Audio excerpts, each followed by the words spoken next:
We are back, and we will also be taking your questions here on Coast to Coast AM. Talk to Frank Feschino for yourself and ask him some questions about the Flatwoods Monster and the Summer of the Saucers. Again, you can find him at flatwoodsmonster.com, flatwoodsmonster.com, and he's got a couple books out. I want to get the exact names here. The Braxton County Monster, and also Shoot Them Down, the Flying Saucer Air Wars of 1952. Flatwoodsmonster.com. Okay, Frank, before we go to the phone calls, I want a couple questions. When we go back to the Flatwoods Monster, now, your impression, is it a machine? Is it an entity within the machine? Is it, I mean, or is it, is it? What I believe from talking to the witnesses, and especially Freddie Mae and Kathleen, it was mechanical. And the thing had reacted to them, and Freddie believed that there was something inside of it, and so did Kathleen.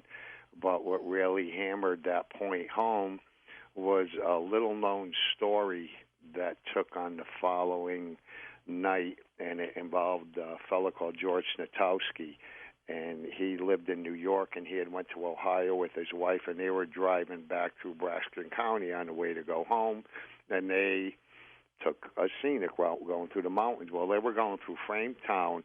It was about 24 hours after the incident, and the story hadn't broke yet, okay? It didn't break until Monday. Flatwoods was Friday night, and this was Saturday night, so nothing was in the press yet.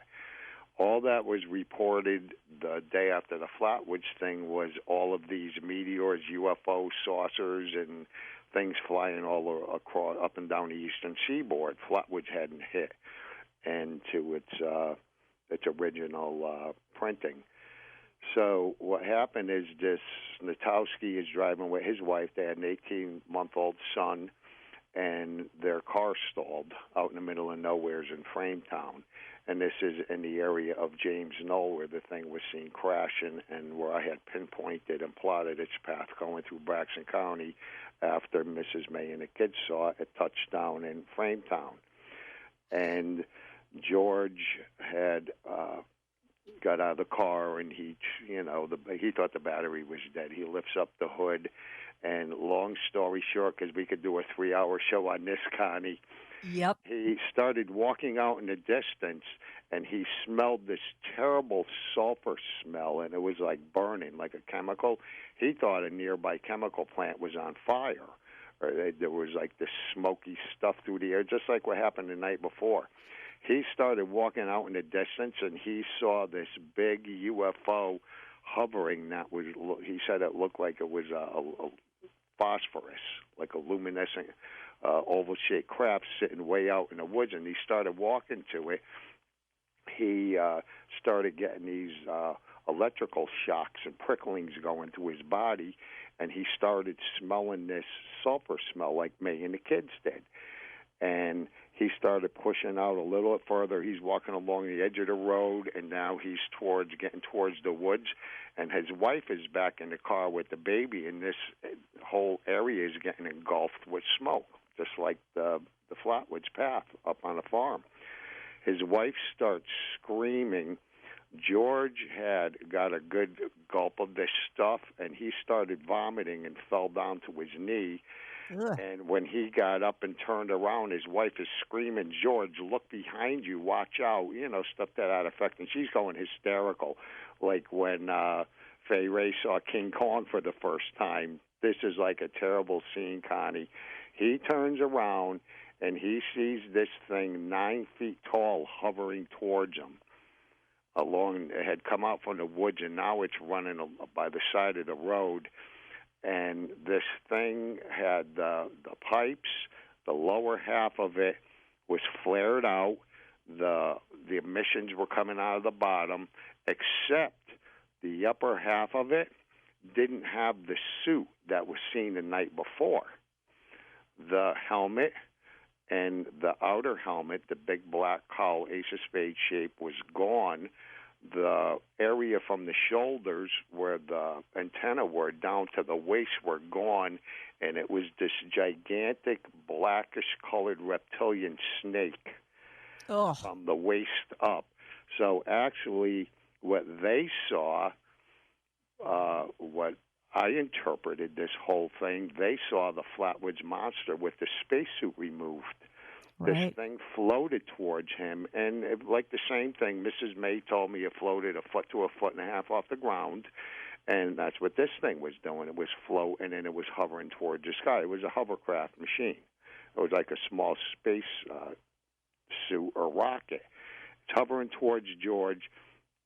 He flips out, runs back to the car, jumps inside. He took his wife, and they had pulled the baby from the back seat. Back then, they didn't have baby seats. They had a little crib that was fastened onto the back on the bench seat. They grabbed the baby. She held the baby. He pushed them down underneath the dashboard on the passenger side, and the baby's choking, the wife screaming, going hysterical. And this damn thing hovered up to their car, went around it, and is looking inside of them. Now, you can imagine this thing, Connie.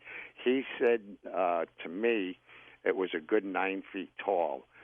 And I talked to him on the phone years ago after I read an article that was written in 1955. Now, this story didn't go public until 55 when Snitowski did an interview with Paul Lieb, L-I-E-B. And that's how I found out about it. And then when I spoke to George on the phone, he told me that what you read in that article was true. He gave me a little description of what the thing looked like. It was like a dark blackish color, and it was almost snake-like. And the arms were long and quote-unquote spindly arms. And as they came down to the end, there really wasn't a hand. There were just two big forked fingers. And this thing hovered around the car, and George was hysterical too, but he's protecting his wife. He had also grabbed out of a glove box, he grabbed a hunting knife. You know, instinct, you protect your wife and child. I don't know good what luck good it with that. done. Yeah, and he was waiting for this thing to leave, and probably the scariest part of this whole encounter is when he was down there for a couple minutes and this thing's hovering around checking the car out. It leaned down and it touched the hood of the car, and it actually burnt the paint of it. Oh. And he lifted his head up to see if it was gone, Connie, and this thing's looking back down at him. That's when he about had a stroke. Can you imagine looking up? And it was about 9 feet tall, and it gazed back down into him. It touched the hood, and it burnt like a fork imprint on it. Oh. And the thing backed off, and it hovered away, and it disappeared. And he watched it go back into the woods, and a few minutes later, he saw this craft start moving out of the woods, and it went in a pendulum motion, and it shot off like a bat out of hell and went into the sky. And after that, they all got themselves together. They gathered themselves up. And when he tried starting the car again after the craft was gone, it started right up.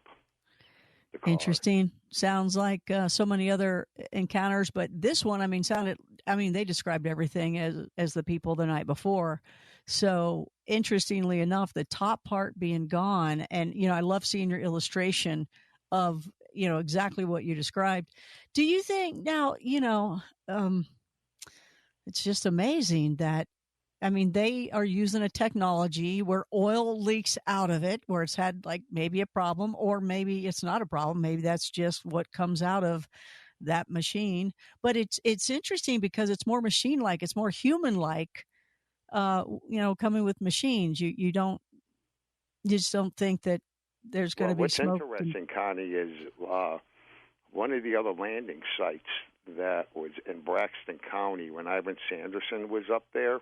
Yeah. And there's basically a whole chapter in my book about this. He found some stuff, some remnants near a crash site. One of the objects had come in was another object that when it landed, it hit the top of the trees, broke the trees, and burnt some of it. And when the thing touched down, when he went looking around that area, he found this stuff that was like, which he likened it to like snake skin. Oh. That's when the bells and whistles went off. And there's a whole chapter in the book on it. And it uncoiled in water. Oh. And, from that point, all the people that I've been working with over the years, I had a hell of a team working with me, and we're like, okay, one of my military guys I work with was in the Army, and he says, well, the first thing that you do is you want to get away from your craft because the military is going to be looking for you, so you get the hell out of there and you go into the woods. What I think had happened is this was a search and rescue mission. And the monster, after it landed, it was seen the following night. So it was actually on Earth in Braxton County for 24 hours, and it got picked up. George Natowski was in the wrong place at the wrong time, and he was right in the middle of this thing when it was picked up. Okay. One of the fellows I was talking with, he said, you know what, Frank? He says, this thing was some type of reptilian thing. You throw snake into the mix of it. He said, why would you be in the middle of West Virginia in the thick of those mountains and woods? If you had that craft, why would you draw attention to yourself with a 4-foot wide, gigantic craft where it's blowing emissions out? You could see it. Why wouldn't you jump out of that craft and just walk around on foot? And I'm like, where are you going with this? He says, you can't swing a cat in West Virginia in those woods without hitting a tree or something. And I said, right, but where are you going with this? What does this mean? He says, I think, and I was thinking the same thing, but I never really talked about it, Connie, to tell you the truth, that thing was coiled up inside there, and it was a gigantic snake. That's why if you see a snake that's coiled up, it flares out towards the bottom. And I went, holy cow, that makes sense. And this guy was in Vietnam. And he said, when you're in the jungle, you do not want to be hovering around in a spacecraft drawing the enemy in towards you, where they could see you a mile away, they could smell you, they could see you, and it's hard to maneuver around the woods. What he said, and what my conclusion was, is that it had no legs. And the reason it was hovering around in that suit is because it had a tail, and it was one big, gigantic snake. Oh, now I've really got a visual. Why it flared out. And I have illustrations on my website and all over the place with that. Yeah, they're great. What's cool, too, Connie, is a few years ago, I got an email and a phone number from a guy who lived down the street at the time. And this isn't in the book. There's some of it posted on the Internet. This guy contacted me up. He had got my book as a present over the holidays. And long story short, he saw my book jacket cover and he saw my illustrations on the inside. He saw this thing a few miles down the street at 3 a.m., a few hours, about 7 hours after Mrs. May. And the kids saw it. And he was a little kid, and he was awakened, and it was an area called Strange Creek, right off the Elk River, where all of this stuff went on later that day. And what he described to me was the same thing, except he saw the machine with only the helmet and inner helmet off.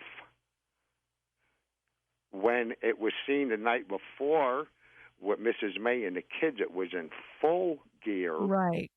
He saw it from the waist, I mean, not from the waist down, just from like the shoulders down. When Satowski saw it with his wife, they saw it from the waist down. And he went into explicit detail. Yeah. And he ended up, he was involved in, he was an electrician and worked in electrical field. And he told me this thing had an aura around it. And it was actually like a silverish gunmetal gray. And he was awakened about 3 o'clock in the morning, and he lived on the second floor. That's where his room was, overlooking the back porch. And he lived way off of the Elk River and the main road there. And he saw this thing coming up towards his house and almost had a heart attack as a little kid. And he says, I told my parents about it. I woke them up in the middle of the night, and they says, you're dreaming. You had a nightmare. Well, when he read my book and he saw everything, he's like, this makes sense. I saw the same damn thing, except it had the torso portion on and the upper helmet was off with the inner helmet. So it looks like this thing was taking pieces and parts off, Connie, as it was moving around through that full day. Yeah, it's and definitely the hover part of it is, to move around. So what a great theory of the fact that it might be. So now that is like the third major sighting. Oh, and I actually know where he lives, but he didn't want to go into it and go public with his name. He says, I don't want to happen to me what happened to the maze. Yeah, I can understand that. But actually, when I was talking to him, a lot of these people are very guarded with the information, and I want to know, how much I know about it. So I told him I'm familiar with that area, and he did, and some of the other witnesses did. They want to know how well I know the area. Hold that thought. We'll come back. So I'm guessing now as well that this is, in 52 with the Summer of Saucers, this is just one of the things that happened in 52. All right, more to come. Stay with us and your phone calls on Coast to Coast AM. Coast to Coast AM, Connie Willis here. It is a great night. We are celebrating the haunting weekend that we've got going on all the way up through to Halloween coming up on a Tuesday. So that means you get to really have a good time with doing the zombie walks and all the other different things and going out to the pumpkin patches. All that, so much fun. And apple season too, by the way. Good apple season. However, I picked up some apple cider the other day. It was not sweet at all. That was like, oh my gosh, this is not what I thought it was going to be. Anyway, that stuff happens, right? We're talking to Frank Feschino Jr. He's talking about the Flatwoods Monster and everything that goes around it. We've got people on the phone, so we got to try to hit there. But before we do that, Frank, I want to make sure we definitely got to hit the phones because we've been promising that. There's people that want to ask you some questions. So let's hope we can get it in. This is our last segment. But so basically, the Summer of the Saucers with 1952, how they relate the Flatwood Monster along with the other ones that were up in the sky and getting shot down, or shooting at them, like when they said, shoot them down. It's really the fact that, hey, this is just another one of the stories that was happening in 1952. Well, I'm going to give a quick 2-minute wrap-up so we don't leave everybody up in the air. Okay, excellent. Here's the bottom line to the whole story, Connie. I had 116 locations where I had pinpointed UFO sightings. I got several of them from newspaper reports, a good chunk of them from Project Blue Book. I put these things out. I had my house look like a museum. I did paintings of these crafts. I had my master map with all the plotted points. I worked with a couple Air Force guys, and one particular stood back and he looked at the map and he says, Frank, do you know what you have here? And I says, yeah, I have an idea. And he picked up a gigantic ruler I had for my drafting board, and he started connecting dots, and then I started looking at them, and the whole picture fell together. What had happened, Connie, is there were 3 damaged UFOs that flew over the mid-Atlantic eastern seaboard on different flight paths. We have the flight path of one that flew southwest. It went across the United States inland, and it flew towards Oak Ridge National Laboratory. The second one flew northwest towards Wright-Patterson, so now these things are flying in within a couple minutes of each other. One's heading down towards ORNL. The other one's heading up towards Wright-Patterson on a beeline, and the third one came down, split the middle, and it went over Washington, D.C. When this thing passed over without getting intercepted over the Capitol, because it flew through the restricted zone, The one that was flying towards Oak Ridge National Laboratory, it actually flew through the no-fly zone. That thing landed and turned away when the second one that was going towards Right Path on its trajectory, and if you extend the lines out from where it had stopped, it was making a dead beeline for the Air Force Base. When the Flatwoods ship passed over Washington without being intercepted, that one turned, and it went in the opposite direction, nearly collided with a passenger plane, turned around and landed in the Wheeling area. The other one landed, turned away. These three damaged objects were making puddle jumps throughout the United States. Of all of these different sightings, Connie, I broke them down, and I was able to figure out how many different landings there were and what was going on that night. The main one was the flame over Washington. That was the primary one. That was the Flatwoods Monster craft. And once I broke it down, I had figured out that all of these reports, there were 116 locations, okay? West Virginia had the most with 38. There were 4 damaged UFOs, and there were 13 crash landings, Connie. 2 of them occurred in Tennessee, 5 crashed. Was a number 2 Baltimore object. I had to give these things designated numbers.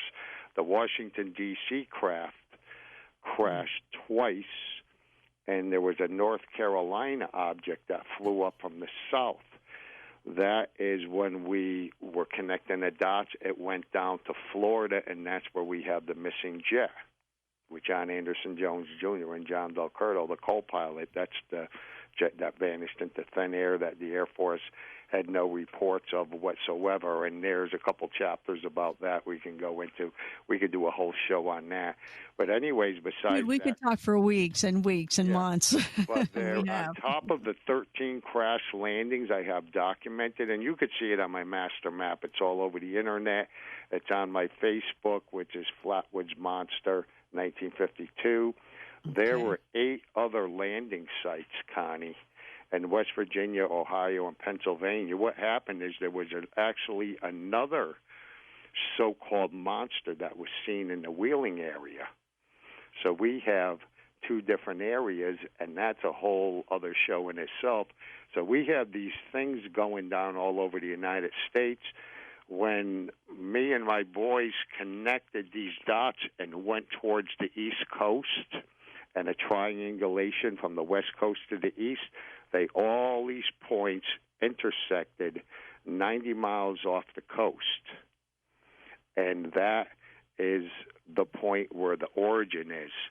One of the guys I had worked with, I didn't understand what that meant. And he says, Frank, you're looking too flat, one-dimensional. He took my map down off the wall and he laid it on the floor, Connie. He said, give me 3 coins.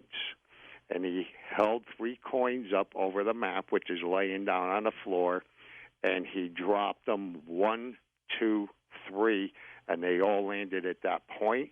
I said, what does this mean? He says, my hand is the mothership. He said, they were dropping down off the mothership one at a time, and when they hit that intersect point, they were hit by fighter jets. And back then, 3 of our jets had rockets on them. Besides missiles, they were computerized rocket-bearing aircraft. They were Navy and Air Force. And at that point is where we believe they were hit. They were hit by rockets. They were barraged. The Eastern Seaboard bases sent these out because it was in the ADIZ for the Atlantic, the no-fly zone, air defense identification zone. They got hit and they came inland, and these things didn't just happen to be flying towards Oak Ridge National Laboratory right at Patterson Air Force Base in Washington. And this whole thing, bottom line, was written off as the Air Force. They said the West Virginia Monster, so-called, actually the object was the well-known Washington area meteor, 12 September, landing near Flatwoods. 21 hours of sightings blamed on one meteor seen for 5 to 6 seconds, Connie. And people listen and blow it off. Thank Well, what goodness happened, you are Connie, still is there the to keep media back talking about it. then, you have like a dozen states where UFOs were seen, 10 along the eastern seaboard. They didn't know what was going on. One little site in some podunk town here in North Carolina, and then here, and there. They didn't know what was going on, and the newspapers were writing them off as meteors. And when you connect 116 locations and start putting the dots, and you get military people working with you, they're the ones that really help pull this whole thing together.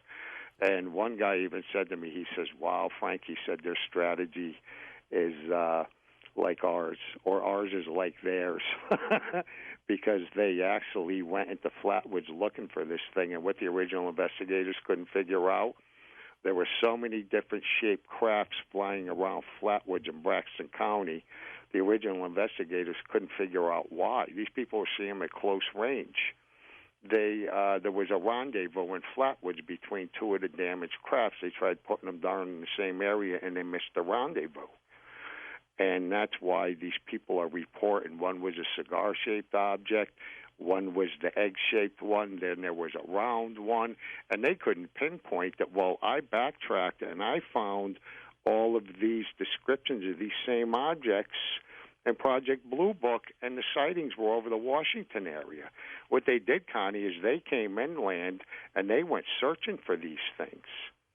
That's why there were so many sightings in all these different states. They were trying to track where they were. When they got into the mountains, that's where everything got botched up. They lost track of them, and that's when the Flatwoods Monster which was the most damaged object. And all the objects, Connie, they were making controlled maneuvers.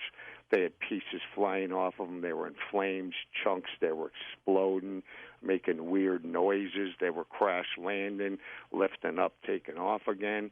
In Tennessee, they actually sent out a crash search and rescue team with an ambulance, and the thing had taken off. The craft was shooting flares off in the air. So there's a lot that went into this book, Connie. A whole detail. lot. My bibliography is longer than any other book or story ever written about Flatwoods. It never ends, and it continues, everybody. Let's see if we can't get one call in here. First-time caller David out of Burbank, California. Welcome. You are on the air. Hey, Connie, thank you very much for taking my call. Can you hear me? Absolutely. Yes. Thanks, David. So, listen, I've been a fan of Art Bell, George Norrie. I like you. You're a great host for the weekends, and hopefully George continues you as a host. But I listen to so many of these individuals that call into your show. I'm listening to, I think his name is Frank. He sounds like a very credible individual, but I'm a big fan of science and scientific fact. And if you look up the word scientific fact, it says an observation that has been confirmed repeatedly and is accepted as true, and then in parentheses, except although truth is never final. So I listen to people calling into your show and George Norrie's show. Everything just seems to be suggestive. So is it just like? Well, when you're talking about witnesses telling a story, though, right? I mean, they're not scientists with a measuring stick. You're talking about witnesses giving their story. Is that what you're talking about? Is not enough scientific? Well, they're presenting something that they believe or that they know, but there's no scientific fact to, put that staple or that stamp on what they're saying. Well, if you see me walk across the street, what's the stamp that you see me walk across the street? I would say that I saw Connie Willis, the great Connie Willis, walking across the street. And I say thank you very much. And he's telling this great story, but he can't back it up with scientific fact. Oh, well, I wouldn't say that. Go ahead there, Frank. Take as much time. Well, don't take too much time. The Air Force blamed it on a meteor, and I contacted different places around the world, and I found out that there were. If you got about a minute, Frank. My website. There was no recorded meteor sightings in the world on September 12, 1952. Only in one place, Flatwoods, and that was by the Air Force. And nothing ever landed there, because you as well would know, if a meteor landed in Flatwoods, it would have been called Flattened Woods. That's true. I have all the information in my book if you want to read it, where I went the Harvard Meteor Project and so on and so forth, Smithsonian.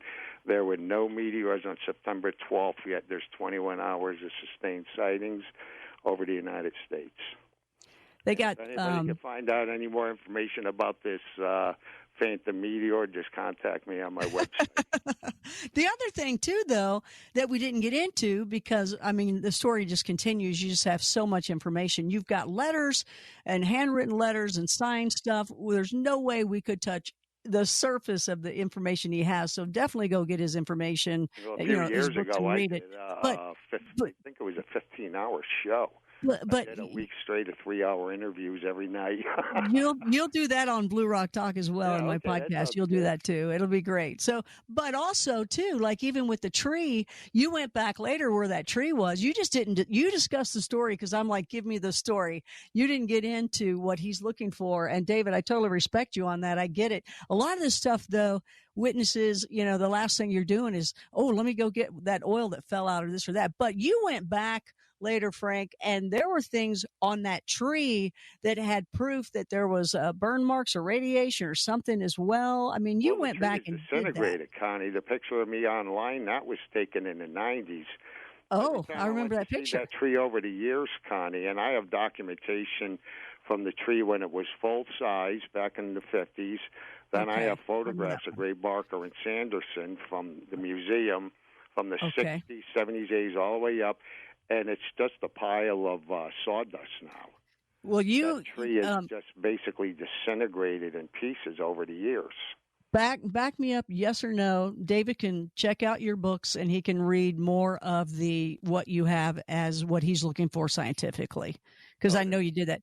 Hey, it's all we got to.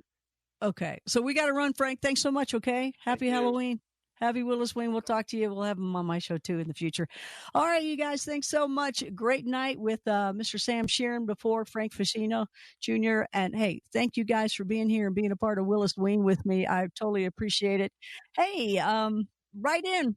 If you enjoyed the show, let us know what you think. From the foothills of the Colorado Rockies, I want to thank all the people that put this show together. We got a lot. Julie Talbot, Bill May, Lisa Lyon, Tommy Danheiser, Dan Galani, Stephanie Smith, Mike Cosio, Lex Lonehood, Sean Ledeseur, Tim Vinall, Gina Salvati, Donna Walker, Chris Burrows, Ian Punnett, Lisa Garr, Richard Searett, George Knapp, and, of course, George Norrie. Thank you so much, the Coast to Coast AM team. Enjoy your holiday. And next time I talk to you, we'll be in a whole new holiday season. So until we meet again, I'm Connie Willis at ConnieWillis.com. Keep watching the night skies and continue with me to seek out the strange and uncover the unknown. For Coast to Coast AM, I'm Connie Willis. Good night.